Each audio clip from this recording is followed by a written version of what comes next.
इमान् मे प्रियो नरः ये तु धर्म्यामृतमिदं यथोक्तं पर्युपासते श्रद्धानामत्परमाः भक्तास्तेतीव मे प्रियाः।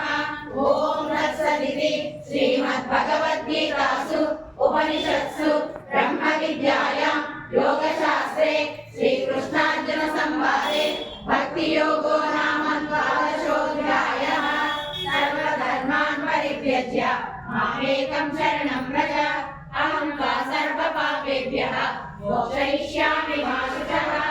ॐ श्रीपरमात्मने नमः। अथ त्रयोदशोऽध्यायः। क्षेत्रक्षेत्रज्ञविभागयोगः।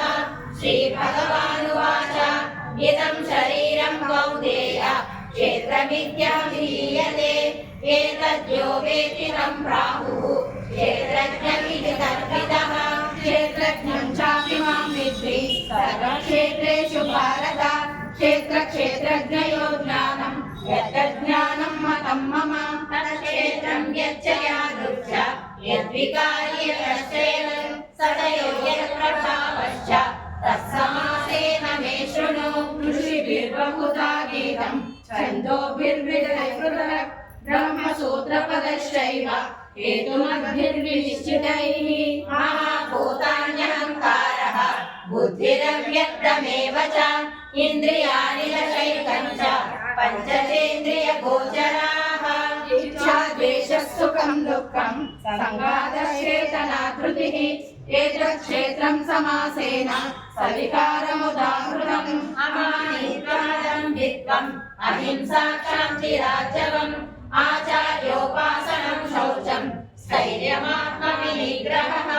इन्द्रियार्थेषु वैराग्यम् अनहङ्कार एव च जन्म मृत्युजरा व्याधि दुःखदोषानुदर्शनम् असक्तिरनभिष्वङ्गः पुत्रदारगृहादिषु नित्यं च समचित्तत्वम् इष्टानिष्टोपपत्तिषु मयि चानन्ययोगेन भक्तिरव्यभिचारिणी विविक्तदेशसेवित्वम् अरतिर्जन संसदि अध्यात्मज्ञाननित्यत्वम् तत्त्वज्ञानार्थदर्शनम् एतज्ज्ञानमिति प्रोक्तम् अज्ञानं यततोऽन्यथा ज्ञेयं यत्तत् प्रवक्ष्यामि यदि ज्ञात्वामृतमश्नुते अनादिमत्परं ब्रह्म न सत्तं न सदुच्यते।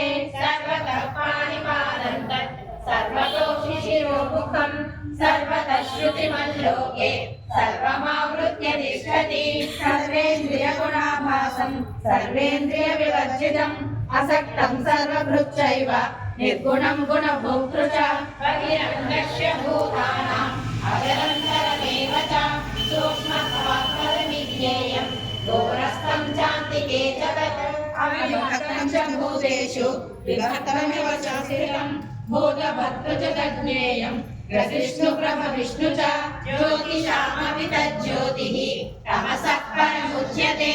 ज्ञानं ज्ञेयं ज्ञानगम्यं हृदि सर्वस्य विष्ठितम् इति क्षेत्रं तथा ज्ञानं ज्ञेयं चोक्तं समासतः मद्भक्त एतद्विज्ञाय मद्भावायोपपद्यते।